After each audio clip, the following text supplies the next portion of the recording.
Hello नमस्कार। आप सभी का एक बार फिर से हार्दिक स्वागत है आशीष क्लासेस पर। आइए स्टार्ट करते हैं 24 जून का फर्स्ट एडिटोरियल। और उससे पहले आप लोगों को डाउनलोड कर लेना है आशीष क्लासेस एप्लीकेशन। क्यों डाउनलोड करना है? क्योंकि यहाँ पे आप पेड कोर्सेज एक्सेस कर सकते हैं। एक बहुत ही विशेष, बहुत बच्चों की डिमांड रहती है कि सर ग्रामर 0 to एडवांस सीखना है, ग्रामर के चीज़ें कॉन्सेप्ट वाइज सीखनी है, रटना नहीं है। तो उसके लिए बहुत ही खास प्रकार का ये कोर्स ग्रामर एंड वोकैबुलरी, क्योंकि इसमें कुछ वर्ड्स भी मैंने डिस्कस किए हैं, तो बहुत ही अहम, किसी भी एग्जाम की तैयारी के लिए बहुत ही उपयोगी ये कोर्स है। कंटेंट आप देख सकते हैं इसमें, सभी वीडियोस के नाम, सभी वीडियो 2-2 मिनट के लिए आपको चल जाएंगे, मतलब डेमो उपलब्ध है। और 3 डेमो वीडियोस वैसे भी आपको एक्सक्लूसिवली अवेलेबल करवाए गए हैं।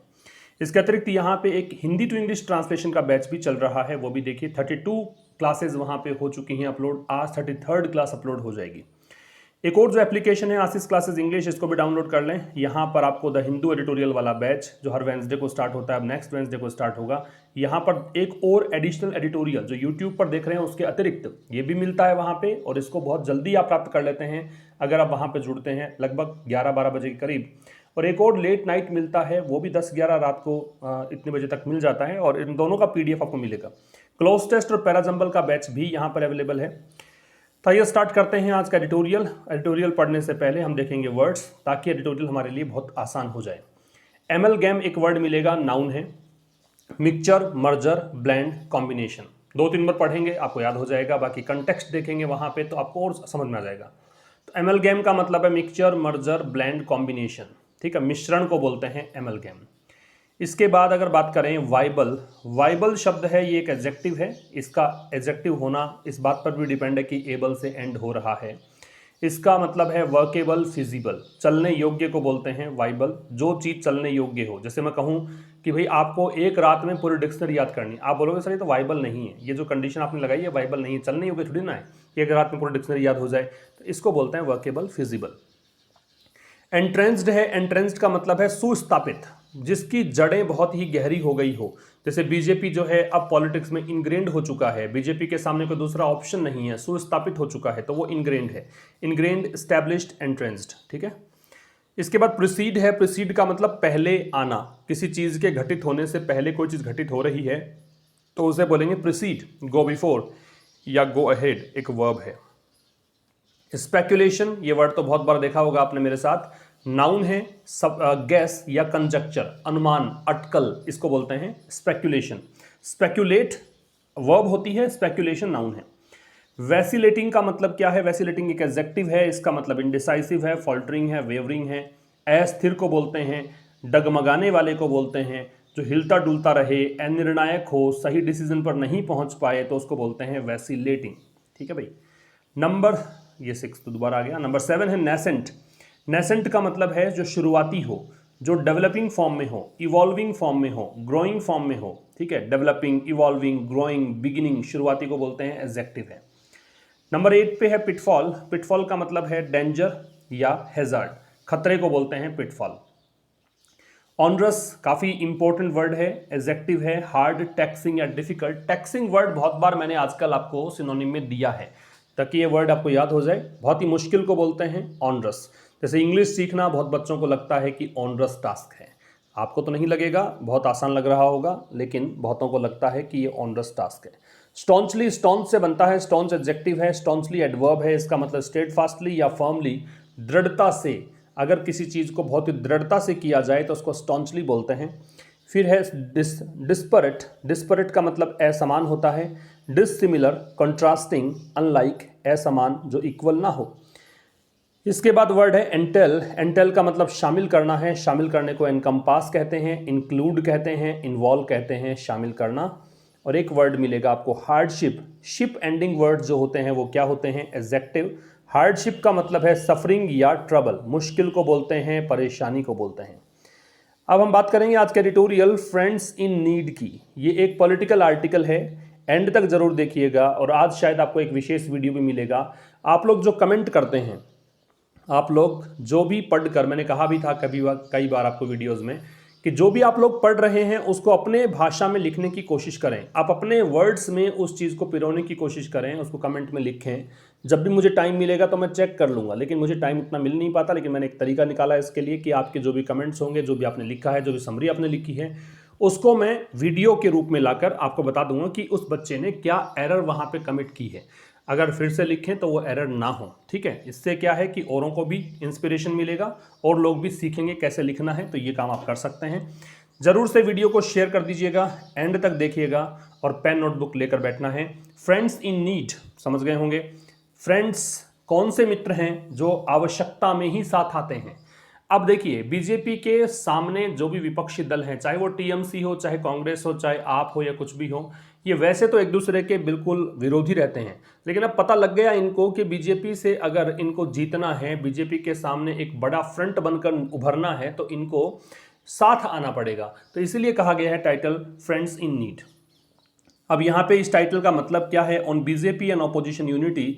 तो ये आर्टिकल है बीजेपी के बारे में और ये आर्टिकल है ऑपोजिशन के यूनिटी के बारे में, कि ऑपोजिशन एकजुट हो चला है, ऑपोजिशन विपक्षी खेमा है, जो सब एक साथ आने लग गए हैं। तो इसको लेकर ये आर्टिकल लिखा गया है, ठीक है भाई। यहाँ तक हम ग्रामर नहीं देखेंगे, हेडलाइंस में ग्रामर टटोलने की कोशिश ना करें। आप सोचेंगे कि सर बीजेपी से पहले दे नहीं है, तो ये कोई फर्क नहीं पड़ेगा। आगे जब एडिटोरियल आप पूरा विस्तार से पढ़ते हैं तो there you will find each and every grammatical concept and there you can match your grammar, right.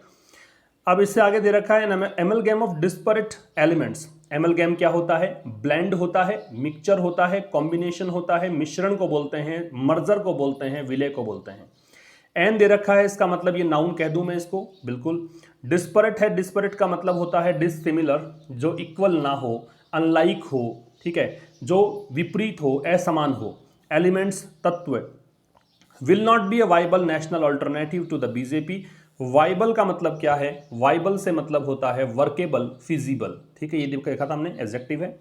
Alternative क्या है? ऑल्टरनेटिव विकल्प को बोलते हैं। इसके साथ साथ एक वर्ड और जरूर आपको ध्यान रखना है, तो wherever you see alternative there you must think of alternate as well.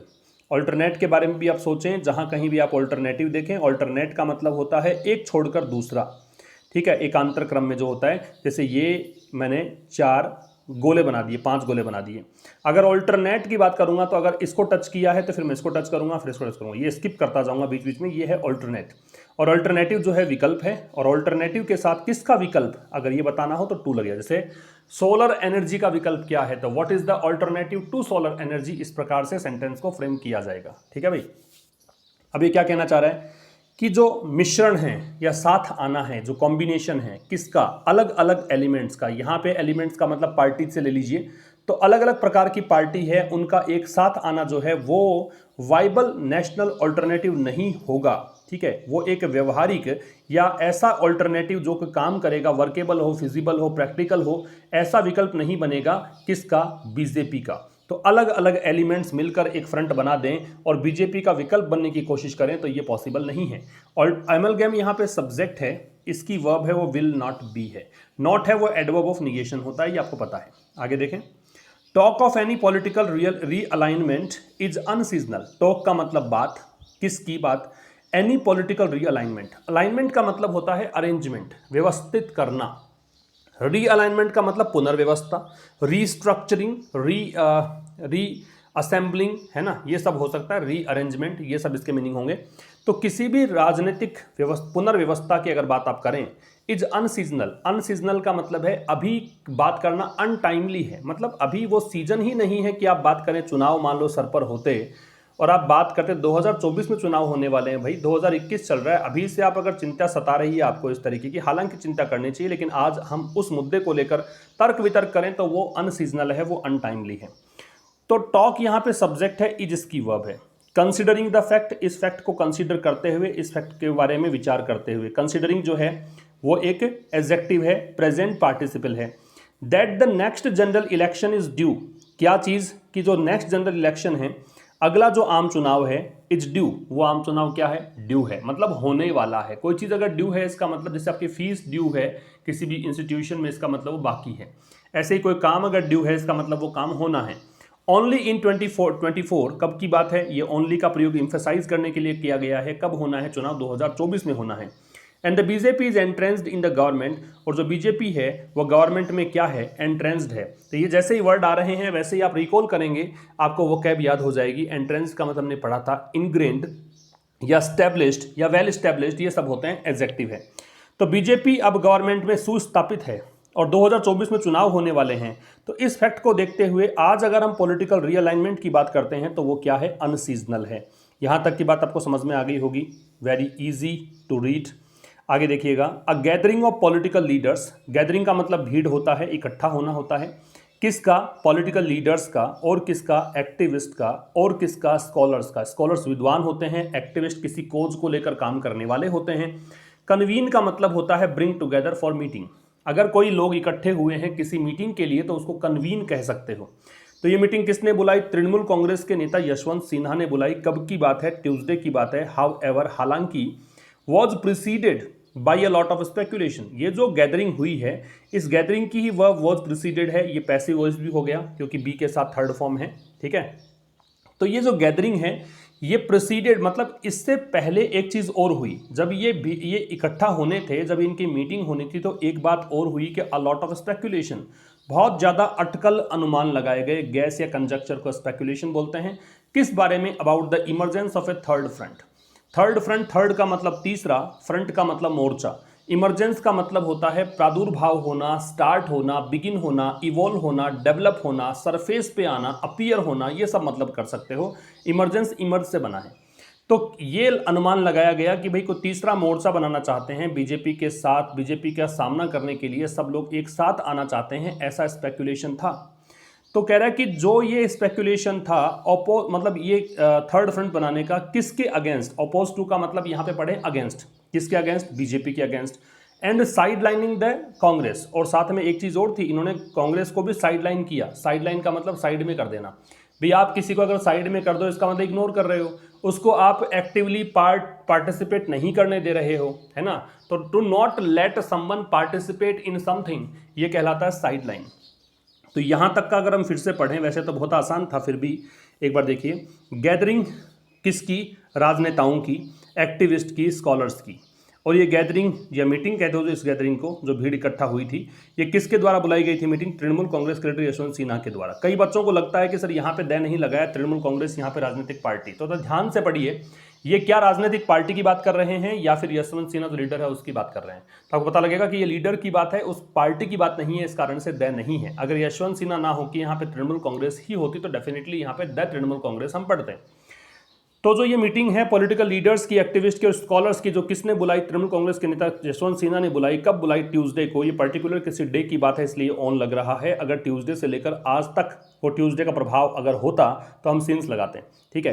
तो हालांकि ये मीटिंग जो है इससे पहले एक पूर्वानुमान लगाया गया था, बहुत ज़्यादा अटकल लगाई गई थी किस बारे में कि भी थर्ड फ्रंट का इमरजेंस होने वाला है, थर्ड फ्रंट इमर्ज होने वाला है। किसके अगेंस्ट, बीजेपी के अगेंस्ट। और यहाँ पे अब जो कि अबाउट से जुड़ा हुआ था तो इस कारण से देखिए यहाँ पे साइड लाइनिंग भी है। और यहाँ पे एक बात और की गई थी कि कांग्रेस को साइडलाइन करने के बारे में भी ऐसा था कि ये सब पार्टियां एक हो रही हैं तो कांग्रेस को भी साइडलाइन करना चाहती हैं, बाकी कांग्रेस को हटाकर बाकी सब एक साथ आना चाहती हैं बीजेपी के अगेंस्ट, ऐसा अनुमान लगाया गया था। अपोज के साथ में टू लगता है, ये ध्यान रखिए आप, ठीक है। आगे बढ़ेंगे। द राष्ट्रमंच, ये वो राष्ट्रमंच है, ये वो एक पार्टी है जो कि यशवंत सिन्हा के नेतृत्व में है, और कहें कि ये जो सभी पार्टीज को इकट्ठा किया गया, इसको नाम दिया गया है। Is not intended to be a third front according to its organisers. ये जो राष्ट्रमंच है इसका इरादा नहीं है, इंटेंड समझते होंगे, इरादे को बोलते हैं, इंटेंशन होता है। तो राष्ट्रमंच जो है उसका इरादा ये नहीं है कि वो थर्ड फ्रंट बने। अकॉर्डिंग टू इट्स ऑर्गेनाइजर्स, किसके अनुसार, इसके ऑर्गेनाइजर्स के अनुसार, जो इस राष्ट्रमंच को ऑर्गेनाइज कर रहे हैं, इसके अकॉर्डिंग ये कोई थर्ड फ्रंट नहीं बनना चाहता। But that does not mean the end of N exploratory politics, लेकिन इसका मतलब ये नहीं है, बट लेकिन कॉन्ट्राडिक्टरी स्टेटमेंट, एडवर्सेटिव कंजंक्शन है। डज नॉट मीन, इसका मतलब ये नहीं है, दैट के बाद में सिंगुलर वर्ब लगेगी तो डज नॉट लगा दिया। The end of N exploratory politics, politics राजनीति, और कैसी राजनीति, एक्सप्लोर करने वाली राजनीति। एक्सप्लोर का मतलब खोजना, नए नए विकल्प खोजना, नई नई चीजें तलाशना, नए नए प्रयोग करना। तो ऐसी कोई राजनीति का एंड हो गया, इसका मतलब ये भी नहीं है। मान लिया कि हम ये कह रहे हैं कि हम थर्ड फ्रंट नहीं बनना चाहते, लेकिन इसका मतलब ये नहीं है कि हम एक्सप्लोरेटरी पॉलिटिक्स का एंड कर रहे हैं। हम चाहते ही नहीं है कि विकल्प बनकर उभरें, ऐसा नहीं है। अहेड ऑफ 2024, अहेड का मतलब होता है पहले, और अहेड के साथ प्रिपरेशन लगता है ऑफ, किससे पहले, 2024 से पहले, जब आम चुनाव होंगे, जनरल इलेक्शन होंगे। तो राष्ट्रमंच की वर्ब है इज है, नॉट एडवर्ब ऑफ निगेशन है, इंटेंडेड यहाँ पे एडजेक्टिव हो गया, वैसे इज इंटेंडेड दे रखा है, थर्ड फॉर्म मान सकते हैं इसको। तो राष्ट्रमंच जो है उसका इरादा नहीं है थर्ड फ्रंट बनने का, किसके अनुसार, इसके ऑर्गेनाइजर्स के अनुसार। इट्स यहाँ पे राष्ट्रमंच के लिए दे रखा है, लेकिन इसका मतलब ये नहीं है कि एक्सप्लोरेटरी पॉलिटिक्स का एंड हो गया है 2024 से पहले। इनफैक्ट, वास्तव में, इनफैक्ट का मतलब in reality, most parties have reasons, अधिकांश पार्टी, मोस्ट का मतलब अधिकांश है, और मैंने काफी बार बताया है कि मोस्ट का मतलब अगर ऑलमोस्ट हो, if you put most equals to almost, it means we need not use any article or determiner before most. But if it means very, तो you have to use there a as a determiner. अगर यहाँ पे इसका मतलब superlative degree होता है, then we have to place the before most. ठीक है, तो वास्तव में अधिकांश पार्टियां जो हैं have reasons, उनके पास कारण है। most parties की verb है वो have है। किसका कारण है, सोचने का, एंड एक्ट और काम करने का, किसके लिए, टुवर्ड्स का मतलब किसी एक विशेष डायरेक्शन में, ठीक है, किसी की ओर। A new alternative to the BJP, BJP के सामने एक नया विकल्प बनाने के लिए। वास्तव में अधिकांश पार्टियां हैं, उनके पास सोच, वो उनके पास कारण है सोचने का भी और कार्य करने का भी, किस लिए, कि बीजेपी के सामने एक नया विकल्प लेकर आए। तो मैंने कहा था ऑल्टरनेटिव में टू लगेगा, तो टू यहां भी है। फॉर वन का मतलब किसी के लिए भी, ठीक है, ये एक इंडेफिनेट के लिए, इंडेफिनेट पर्सन के लिए है, किसी के लिए भी। Serial governance failures and miss steps, serial मतलब लगातार, ये सीरीज में जो हो रहा है। गवर्नेंस फेलियर मतलब शासन के अंदर जो असफलताएं हैं, सरकार जो काम कर रही है उसमें जो फेलियर्स आ रहे हैं। मिस स्टेप्स, जो गलत कदम उठा रही है। Have made the current moment, इन चीज़ों ने, एक तो क्या है, लगातार गवर्नेंस फेलियर्स देखने को मिल रहे हैं, दूसरी बात मिस स्टेप्स देखने को मिल रहे हैं। तो इन चीज़ों ने क्या किया है, इन्होंने करंट मोमेंट को, वर्तमान क्षण को, वर्तमान समय को बना दिया है क्या, द मोस्ट वल्नरेबल। वल्नरेबल का मतलब होता है रिस्की। अगर आप wherever you see vulnerable, इसका मतलब तुरंत लिख लीजिएगा रिस्की है, ठीक है, मतलब इस पर अटैक होने की संभावना है। अगर आप वल्नरेबल है, इसका मतलब कोई भी आप पे अटैक कर सकता है, आप कमजोर हैं, ठीक है। तो कह रहा है कि ये सबसे बड़ी कमजोरी बनकर उभरी है ये क्षण, या फिर सबसे बड़ा रिस्की का क्षण बन गया है बीजेपी के लिए। कब से, सिंस 2014। हालांकि होने को तो सत्ता में बीजेपी आ गई 2014 में ही, लेकिन अब अगर देखें तो बीजेपी के लिए वर्तमान का जो दौर चल रहा है, इसमें थोड़ा विरोध ज्यादा है लोगों का, कारण कि कोरोना को सही ढंग से ये टैकल नहीं कर पाए और बहुत सारे गलत डिसीजन हैं। पेट्रोल डीजल के दाम देखिए कहाँ पहुंच गए हैं, है ना, बेरोजगारी दर देखिए कहाँ पहुंच गई है, इकोनॉमी इनसे संभल नहीं रही है, ये सब चीज़ें जो हैं।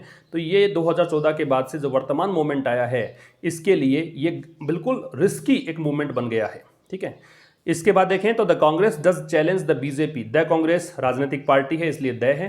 डज चैलेंज, ये डू, डज और did, whenever they are used before the given verb, it means they are emphasizing, वो emphasize करते हैं, they are stressing, वो स्ट्रेस डालते हैं। तो कांग्रेस यहाँ पे चुनौती तो देती है बीजेपी को, ठीक है। Does challenge the BJP at an ideational level.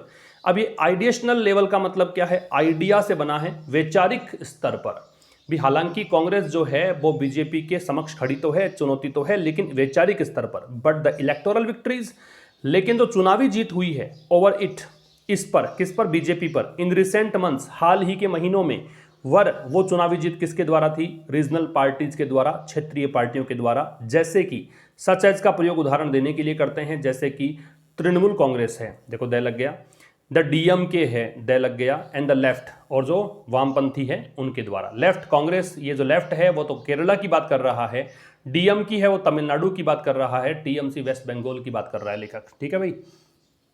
तो कह रहा है कि कांग्रेस जो है वो चुनौती देती तो है बीजेपी को, लेकिन किस स्तर पर, केवल वैचारिक स्तर पर। लेकिन जो हाल इन दिनों के अंदर, हाल ही के महीनों में जो इस पर, किस पर, बीजेपी पर, इट यहाँ बीजेपी के लिए है, जो चुनावी जीत मिली है वो किसके द्वारा हुई है जीत, वो इन पार्टियों के द्वारा, क्षेत्रीय पार्टियों के द्वारा। वाइल राहुल गांधी है जो प्रिंसिपल्ड पोजीशन, प्रिंसिपल्ड का मतलब सैद्धांतिक कह सकते हो, तो यद्यपि राहुल गांधी के पास एक सैद्धांतिक पोजीशन है किसके खिलाफ, बीजेपी के खिलाफ, हिज फिर भी, अब ये नया यहां पे हो गया क्लॉज, तो वाइल जो है कनेक्टर है, कंजंक्शन है, and if it connects two clauses, तो दोनों क्लॉजेज जो हैं they will be adverse to each other, वो दोनों ही एक दूसरे के विपरीत होंगे। तो यद्यपि राहुल गांधी जो है वो एक प्रिंसिपल्ड पोजीशन है, मतलब उनके पास एक प्रिंसिपल मतलब सैद्धांतिक एक पोजीशन है, सैद्धांतिक मतलब राष्ट्रीय अध्यक्ष की बात करें तो ठीक है, वो वहां पे बने हुए हैं, अगेंस्ट द बीजेपी, बीजेपी के खिलाफ, या फिर कहें कि बड़ा चेहरा है इस रूप में मान लो, ठीक है। लेकिन फिर भी हिज वैसिलेटिंग रोल, वैसिलेटिंग का मतलब होता है इनडिसाइसिव, देखा था हमने, वेवरिंग, फॉल्टरिंग, लड़खड़ाता हुआ, लेकिन उनका जो रोल है, जो अनिर्णायक की भूमिका में रहते हैं, बिल्कुल लड़खड़ाते भूमिका में रहते हैं, ठीक है, with in the party, party के भीतर, एंड रिलेक्टेंस, ये होता है अनविलिंगनेस, नोट कर लीजिएगा, रिलेक्टेंस का मतलब है अनविलिंगनेस, मतलब अनिच्छा, और जो उनकी अनिच्छा रहती है to play the power politics, power politics का मतलब क्या है भाई, मैं राजनीति में इसलिए हूं कि मुझे सुप्रीम एक पोस्ट पर पहुंचना है, मुझे पीएम बनना है। राहुल गांधी, सोनिया गांधी, ये कांग्रेस वाले जैसे 2014 के अंदर चुनाव लड़ा, सोनिया गांधी मतलब 2014 से पहले जो सत्ता में थी 10 सालों के लिए कांग्रेस, तो उसमें सत्ता में ये आए, लेकिन इन्होंने जो चेहरा दिखाया वो ये प्रधानमंत्री खुद बने नहीं, मनमोहन सिंह जी को बना दिया प्रधानमंत्री, तो पावर पॉलिटिक्स का हिस्सा भी नहीं है। तो इनकी जो अनिच्छा है कि पावर पॉलिटिक्स नहीं खेलनी है, तो ये दोनों चीजें जो हैं वो कांग्रेस को क्या बनाती है, make the Congress an uninspiring leader, ऐसा लीडर जो अनइंस्पायरिंग है, भाई नेता ऐसा हो जिससे हम कुछ सीख सकें, नेता ऐसा हो जो हमें प्रेरित कर सके, जो हमें मोटिवेट कर सके, ठीक है। लेकिन ये नेता ऐसे हैं जो अनइंस्पायरिंग हैं, किसके लिए, अदर एंटी बीजेपी पार्टीज, बाकी के एंटी बीजेपी पार्टी भी, ठीक है, आपने एंटी ऑपोजिशन मतलब एंटी बीजेपी आपने एक ऑपोजिशन बनाया, और ऑपोजिशन में 10-15 पार्टीज हैं, उसका नेतृत्व करने के लिए भी तो एक चाहिए, सबसे पुरानी पार्टी कांग्रेस है तो कांग्रेस को होना चाहिए, लीड करना चाहिए, लेकिन ये अनइंस्पायरिंग है, क्यों है उसका कारण लेखक ने बताया है ऊपर दो, रिपीट कर रहा हूं, यद्यपि राहुल गांधी के पास प्रिंसिपल पोजीशन है बीजेपी के खिलाफ, फिर भी उनका जो अनिर्णायक रोल है पार्टी के भीतर, और उनकी जो अनिच्छा रहती है कि पावर पॉलिटिक्स नहीं हमें प्ले करनी है, तो ये दोनों चीज़ें, एक तो उनका रोल, एक उनकी अनिच्छा पावर पॉलिटिक्स में हिस्सा लेने की, ये दोनों ही कांग्रेस को बनाती है एंटी बीजेपी पार्टीज का नेता बनाती तो है, लेकिन अनइंस्पायरिंग लीडर बनाती है, मतलब वो नेता जिससे आप कुछ सीख नहीं सकते, ठीक है भाई। The role being played by National Congress Party chief Sharad Pawar, role, कौन सा रोल, जो कि प्ले किया जा रहा है, जब आप रोल प्ले करते हो इसका मतलब रोल खेलते नहीं हो, रोल निभाते हो, तो रोल जो निभाया जा रहा है, ये बीइंग प्लेड दे रखा है तो पैसिव हो गया ना, किसके द्वारा, एनसीपी के चीफ शरद पवार के द्वारा, मेक्स द करंट अटेम्प्ट, वो वर्तमान जो अटेम्प्ट है, करंट अटेम्प्ट है किसके लिए, एक नए प्लेटफॉर्म के लिए, जो ये प्रयास कर रहे हैं एक नया प्लेटफॉर्म बनाएंगे, इसको क्या बना देते हैं, विग्रस, विग्रस का मतलब ये बहुत ही स्ट्रॉन्ग, एंथुजियास्टिक, ठीक है, रोबस्ट, तो बहुत ही मजबूती से दावा पेश करते हैं, विग्रस का मतलब उमंग से भरा, उत्साह से भरा, एनर्जी से भरा, बहुत ही कह सकते हो रोबस्ट है, स्ट्रॉन्ग है, ये बना देते हैं। तो जो रोल यहाँ पे निभाया जा रहा है एनसीपी के चीफ शरद पवार के द्वारा, वो वर्तमान जो ये अटेम्प्ट है नए प्लेटफॉर्म देने का, उसको क्या बना देता है, विग्रस। तो रोल की वर्ब है वो मेक्स है। ही हैज द डेक्स्टरिटी, अब ये ही किसके लिए, शरद पवार के लिए। डेक्स्टरिटी का मतलब क्या होता है, स्किल, डेक्स्टरिटी का मतलब क्या होता है, स्किल, कुशलता। ही शरद पवार हैज द डेक्स्टरिटी, उनके पास कुशलता है। हेफ्ट, हेफ्ट का मतलब होता है इन्फ्लुएंस, तो ये जो वर्ड्स मैंने हाईलाइट नहीं किए हैं, that you must note down, क्योंकि ये चीज़ें आपको पीडीएफ में नहीं मिलती हैं, मैं पेड यूजर्स को भी बोल रहा हूं, और जो यूट्यूब पर देख रहे हैं उनको मैंने शुरुआत में नहीं दिखाए वर्ड्स, इसका मतलब मैंने शामिल नहीं किए। क्यों नहीं किए, क्योंकि ये वर्ड्स बहुत बार हम देख चुके हैं। तो शरद पवार के पास डेक्स्टरिटी है, प्रभाव है और नेटवर्क है टू लीड इट, इसको लीड करने का, किसको लीड करने का, नए प्लेटफॉर्म को लीड करने का, कुशलता भी है, प्रभाव भी है, नेटवर्क भी है, काफ़ी जान पहचान भी है इनकी। दैट सेड, याद रखें ये जो फ्रेज है ये तब यूज की जाती है जो आपने पहले बात कही है उससे बिल्कुल अपोजिट बात कहोगे, उसके लिए दैट सेड। बहुत ही छोटी छोटी बातें हैं, लेकिन these things play an important role, है ना। As far as newspaper reading is concerned, we have to see each and everything, हमें हर चीज़ देखनी है, we have to understand each and everything, हमें हर चीज़ समझनी है, तब जाके आप धीरे धीरे अंडरस्टैंडिंग डेवलप आपकी होगी। तो दैट सेड मतलब जो कुछ भी कहा है उससे उल्टा। लेकिन देखिए वहीं there is not an easy path, ठीक है, मान लिया कि ये जो है शरद पवार है ये लीड कर सकते हैं, कुशलता है, ये है वो है, सब कुछ है, लेकिन there is not an easy path, ये आसान रास्ता नहीं है।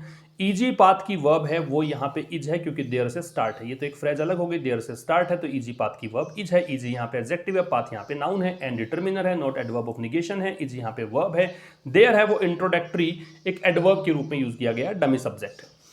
तो कह रहा है कि इसके विपरीत बिल्कुल ईजी रास्ता नहीं है for this nascent platform. Nascent का मतलब देखा था ग्रोइंग, डेवलपिंग, बडिंग, बिगिनिंग, जो शुरुआत हो रही है, जो उभर रहा है, जो डेवलप हो रहा है, उसको नेसेंट, जो नया नया प्लेटफॉर्म ये बन रहा है ना, उसके लिए आसान रास्ता नहीं है। अज्यूमिंग दैट, अज्यूमिंग का मतलब गैस करते हुए, ये सोचते हुए, ये कंसीडर करते हुए, ये अनुमान लगाते हुए, ये प्रेजेंट पार्टिसिपल है, दैट की it has ambitions beyond being a debating society. अनुमान लगाते हुए कि इट हैज़ एम्बिशंस, इट मतलब ये जो प्लेटफॉर्म है इसके एम्बिशंस हैं, इसकी महत्वाकांक्षाएं हैं, किसके परे, बियॉन्ड का मतलब के परे, बीइंग अ डिबेटिंग सोसाइटी। तो क्या है डिबेटिंग का मतलब, वाद विवाद करने वाला सोसाइटी में समाज, मतलब ये एक ऐसा मंच बनना चाहता है जो डिबेटिंग सोसाइटी से भी परे हो, कि हम वाद विवाद का हिस्सा नहीं बनना, डिबेट का हिस्सा नहीं बनना चाहते, इस प्रकार के एम्बिशंस लिए हुए हैं इसको देखते हुए। तो ये आसान रास्ता नहीं है। नेसेंट प्लेटफॉर्म मतलब ये जो नया मंच बन रहा है उसके लिए, ये मानते हुए क्योंकि इसके जो एम्बिशंस हैं वो डिबेटिंग सोसाइटी के परे हैं। एट 80 साल की age is not on mister Pawar side, मतलब 80 साल के हो गए मिस्टर पवार, तो मिस्टर पवार के ये फेवर में नहीं है बात। Age is not on Pawar side का मतलब है एज इनके फेवर में नहीं है। युवा नेता होते, इस वक्त कुशलता रखते तो बहुत अच्छे रिजल्ट निकल कर आते, लेकिन अब ये वृद्ध हो चले हैं तो फिर कितनी कारगर ये चीज़ें होंगी वो देखना है। तो एज की वर्ब इज है। Without an active role for the Congress, तो कांग्रेस के लिए बिना कोई एक्टिव रोल के no political formation can be viable, कोई भी राजनीतिक अगर आप कोई निर्माण करते हो, फॉर्मेशन का मतलब फॉर्म करने का प्रोसेस, तो वो वाइबल नहीं हो सकता, वो मतलब व्यवहारिक नहीं हो सकता, फिजिबल वर्केबल नहीं हो सकता, किसके खिलाफ, अगेंस्ट मतलब बीजेपी के खिलाफ। तो अगर कांग्रेस एक्टिव रोल नहीं निभा रही है तो कह रहा है कि बीजेपी के खिलाफ कोई भी पॉलिटिकल फॉर्मेशन व्यवहारिक रूप से काम नहीं कर सकता। That role and the terms of engagement between the Congress, तो ये जो रोल है जो कांग्रेस को निभाना है, और जो टर्म्स ऑफ एंगेजमेंट है कि कांग्रेस में शामिल हो तो उसके लिए जो शर्तें होंगी कांग्रेस और इन छोटी पार्टियों के बीच में, रिमेन ओपन क्वेश्चन, ये बने हुए हैं, ओपन क्वेश्चन, खुले प्रश्न, प्रश्न सामने हैं। तो ये जो रोल जो कांग्रेस को निभाना है, एंड द टर्म्स, और वो शर्तें किसकी, एंगेजमेंट की, कांग्रेस बीच में शामिल हो। तो ये दोनों चीज़ें किस किस के बीच में, कांग्रेस और अन्य जो स्मॉल पार्टीज हैं उनके बीच में। अदर के बाद देखिए नाउन प्लूरल आता है, द अदर होता तो सिंगुलर आता। तो ये दोनों चीज़ें जो हैं ये किए और ये किए, ये रिमेन बने हुए हैं, ओपन क्वेश्चंस, खुले प्रश्न। इवन अमंग द पार्टीज, यहां तक कि उन पार्टीज के बीच भी, that participated in the meeting, जिन पार्टीज ने, पार्टीज के लिए दैट आ रहा है, रिलेटिव प्रोनाउन है, वो पार्टियां जिन्होंने कि पार्टिसिपेट किया मीटिंग में। कौन कौन सी party, SP, NCP, AAP, SCPI M, CPI, National Conference, Trinamool Congress, ये सब। तो कह रहा है कि यहां तक कि इन पार्टीज के बीच में भी जिन्होंने की मीटिंग में शामिल हुए, तो ये जो पार्टीज थी इनमें एंथुजियाज्म जो है म्यूटेड है। म्यूट का मतलब जैसे आप टीवी को म्यूट कर देते हो तो आवाज़ नहीं आती, वैसे एंथुजियाज्म को म्यूट कर दिया मतलब उत्साह नहीं नजर आया। ठीक है, तो यहाँ तक कि इन पार्टीज के बीच में भी जिन्होंने मीटिंग को अटेंड किया, और ये पार्टीज के नाम है, इन्होंने मीटिंग अटेंड की थी, इनके बीच उत्साह नहीं दिखा। दो दे सेंट रिप्रेजेंटेटिव, यद्यपि उन्होंने अपने प्रतिनिधि जरूर भेजे, अपने अपने प्रतिनिधि भेज दिए इन्होंने, लेकिन उत्साह नजर नहीं आया इनमें। दे की वर्ब है वो सेंट है। Mister Pawar himself is conscious of the pitfalls, pitfall का मतलब क्या पड़ा था, डेंजर, रिस्क, हैजार्ड, खतरा। तो मिस्टर पवार खुद, अब ये हिमसेल्फ क्या है, ये इम्फेटिक है क्योंकि सब्जेक्ट के ठीक बाद लग रहा है तो इम्फेटिक है। किसी नाउन प्रोनाउन के बाद सेल्फ वाला पार्ट लगता है तो इम्फेटिक प्रोनाउन कहलाता है। अगर वर्ब के बाद लगता है तो ये कहलाता है रिफ्लेक्सिव प्रोनाउन। ठीक है, काफी बार बताया जा चुका है ये कॉन्सेप्ट। तो mister Pawar himself, mister Pawar खुद कॉन्शियस है, कॉन्शियस के साथ ऑफ लगता है, अगर आप अवेयर कर देते तो भी ऑफ लगता। ठीक है, उनको पता है इस बारे में, किस बारे में, खतरों के बारे में। Several of these parties, in parties में से अनेकों पार्टी, सेवरल का मतलब अनेकों, अनेकों पार्टी जैसी हैं जो एडवर्सरीज हैं। एडवर्सरीज का मतलब क्या है, एनिमीज हैं। ठीक है, एनिमी को बोलते हैं, होस्टाइल को बोलते हैं, एंटागोनिस्ट को बोलते हैं, एक दूसरे के विरोधी हैं, दुश्मन हैं। तो अनेकों पार्टी ऐसी हैं इनमें से जो विरोधी हैं, ऑफ वन अनदर, एक दूसरे की, इन स्टेट्स, राज्यों में। ठीक है, all non BJP parties are not opening up to the idea. Open up का मतलब यहाँ पे खुलकर बात करना, अपने व्यूज को एक्सप्रेस करना। तो सारी जो नॉन बीजेपी पार्टीज है, बीजेपी के अलावा जो पार्टीज हैं, वो इस विचार को लेकर खुलकर सामने नहीं आ रही हैं, एटलीस्ट फॉर नाउ, कम से कम तो अब के लिए। अब के लिए तो ऐसा नहीं है कि सब एक मत हैं, सबके सब आ रहे हैं, खुलकर सामने नहीं आ रहे हैं। अब कह रहा है ये जो पार्टी है, टीआरएस है, वाईएसआरसीपी है, बीजेडी है, इन पावर इन तेलंगाना, ये सत्ता में है। अब आप कहोगे सर बीजेपी दय क्यों नहीं है, यहाँ दय क्यों नहीं है? अब ये लेखक की गलती है भाई, वैसे डर लगना चाहिए, कोई खास बात नहीं है। तो तेलंगाना के सत्ता में जो पार्टीज हैं ये वाली, आंध्र प्रदेश और ओडिशा, ये तेलंगाना में है, ये आंध्र प्रदेश में है, ये ओडिशा में है, रेस्पेक्टिवली, मतलब क्रमशः, जिसका नाम पहले वो पहले वाले संबंधित, बाद वाला बाद वाले संबंधित, ये रेस्पेक्टिवली का काम है, एडवर्ब है respectively. Have a guarded approach, guarded का मतलब बिल्कुल अटेंटिव, बिल्कुल कह सकते हो कॉशस, बहुत ही सतर्क। तो इनकी अप्रोच बहुत ही सतर्क है इसको लेकर, नेशनल पॉलिटिक्स, राष्ट्रीय राजनीति को लेकर ये बड़े सतर्क बने हुए हैं। ऑल दीज फैक्टर्स, ये सारे के सारे जो फैक्टर्स हैं, make the emergence of a robust opposition to the BJP onerous. तो ये सारे फैक्टर्स जो हैं वो किसी, रोबस्ट का मतलब होता है स्ट्रॉन्ग, कि कोई स्ट्रॉन्ग विपक्ष बनेगा किसके सामने, बीजेपी के सामने, इस इमरजेंस को बना देते हैं ऑनरस। ऑनरस का मतलब डिफिकल्ट था, टैक्सिंग था, ठीक है, मुश्किल को बोलते हैं। तो ये जो काम है, ये सारे के सारे फैक्टर्स जो हैं, ये इस काम को, काम किया कि बीजेपी के सामने एक बहुत ही सुदृढ़ ऑपोजिशन आएगा, इस काम को बड़ा ही मुश्किल बना देते हैं, ऑनरस कर देते हैं। आगे देखिए, politics is often shaped by circumstances, राजनीति जो है अक्सर शेप होती है परिस्थितियों से। पॉलिटिक्स की वर्ब इज है, पॉलिटिक्स वैसे दिखता प्लूरल है लेकिन इट इज सिंगुलर नाउन, तो इज लगेगा। ऑफन एडवर्ब ऑफ फ्रिक्वेंसी है, ये इज शेप्ड पैसिव वॉइस है, तो सर्कमस्टेंसेज बनाती है राजनीति। The BJP is unchallenged power, BJP का जो पावर है, सत्ता में है बीजेपी, और कोई चुनौती देने वाला भी नहीं है, इसलिए अनचैलेंज्ड। अनचैलेंज्ड वैसे एडजेक्टिव है। तो बीजेपी का जो पावर है पिछले 7 सालों में, और वो भी अनचैलेंज्ड रहा है, हैज बिल्ट टेंशंस, इस पावर ने क्या किया है, टेंशंस बिल्ड की हैं, परेशानियां खड़ी की हैं, that need to be resolve, वो परेशानियां, अब टेंशंस के लिए दैट है, जिनको जरूरत है हमें रिजॉल्व करने की, सॉर्ट आउट करने की, थ्रू डेमोक्रेटिक प्रोसेसेस, किस माध्यम से, लोकतांत्रिक प्रक्रिया के माध्यम से। तो बीजेपी का जो अनचैलेंज्ड पावर है पिछले 7 सालों में, इसने क्या किया है, टेंशंस बिल्ड की है, और वो टेंशंस जो कि जिसको आवश्यकता है रिजॉल्व किए जाने की डेमोक्रेटिक प्रोसेसेस से। The recent assembly election outcomes, जो हाल ही में विधानसभा चुनावों के परिणाम आए हैं, आउटकम्स का रिजल्ट होता है, रिपरकशन होता है, कॉन्सिक्वेंस होता है, कोरोलरी होता है, परिणाम को बोलते हैं। तो हाल ही में जो असेंबली इलेक्शन के परिणाम निकले हैं, वर अ रिमाइंडर, तो ये जो परिणाम थे ये एक याद दिलाने वाले थे, that parties staunchly oppose to the BJP, कि जो पार्टियां हैं वो पूरी दृढ़ता से, स्टेड फास्टली, फर्मली, पढ़ा था हमने, पूरा विरोध किया बीजेपी का, रिमेन पॉपुलर इन स्टेट्स, ठीक है। तो जिन्होंने पूरे विरोध में सामने आए थे वो स्टेट्स में पॉपुलर बनी हुई हैं, लोकप्रिय बनी हुई हैं, ठीक है। हार्नेसिंग, हार्नेस का मतलब होता है भाई यूटिलाइज करना, मतलब सदुपयोग करना। अ नेशनल पॉलिटिक्स, राष्ट्रीय राजनीति का हार्नेस करना, फ्रॉम सच डिस्पैरेट ट्रेंड्स, किससे, इन अलग अलग ट्रेंड से। डिस्पैरेट पढ़ा था हमने, डिसिमिलर होता है, अनलाइक होता है, इज अ चैलेंज, तो ये चैलेंज है। अभी हार्नेसिंग यहाँ पे जेरेंड है, क्योंकि आईएनजी फॉर्म अगर सब्जेक्ट बनती है तो वो जेरेंड बन जाती है। तो नेशनल पॉलिटिक्स को यूटिलाइज करना इन अलग अलग रुझानों से, ये एक चैलेंज है किसके सामने, बीजेपी के जो ओपोनेंट्स हैं उनके सामने। ओपोनेंट्स का मतलब क्या है, राइवल्स, जो विरोधी हैं उनके सामने, ठीक है भाई। तो ये तो हो गया आज का द हिंदू एडिटोरियल। अब फाइनेंशियल एक्सप्रेस देख लेते हैं। The cabinet on Wednesday approved extension of the free food grains distribution under the प्रधानमंत्री गरीब कल्याण अन्न योजना। एक तो करंट अफेयर्स के दृष्टिकोण से इसका फुल फॉर्म याद रखेंगे आप, ये पूछ सकते हैं आपसे। तो कह रहा है कि वेंसडे को कैबिनेट ने अप्रूव कर दिया, क्या अप्रूव कर दिया, ये एक्सटेंशन, मतलब इसका विस्तार, किस योजना का, इसका। और विस्तार कैसे कि अब 80 करोड़ लोगों से अधिक तक यहाँ पे इस योजना का लाभ पहुँचेगा। फॉर अनदर 5 मंथ्स, अगले 5 महीनों तक, टिल एंड ऑफ नवंबर, कब तक, नवंबर के अंत तक, समझ गए। तो ये यहाँ पे सिंपल सी बात थी। The scheme that was initially rolled out, roll out का मतलब कोई चीज़ को इंट्रोड्यूस करना, कोई भी स्कीम को इंट्रोड्यूस करना। तो स्कीम के लिए कहा है that was, that relative pronoun है, इसको कनेक्ट करेगा, तो इस यहाँ पे वॉज आ गया। फिर द स्कीम की वर्ब है वो आगे जाके वुड दे रखा है, ठीक है, वुड एंड टेल।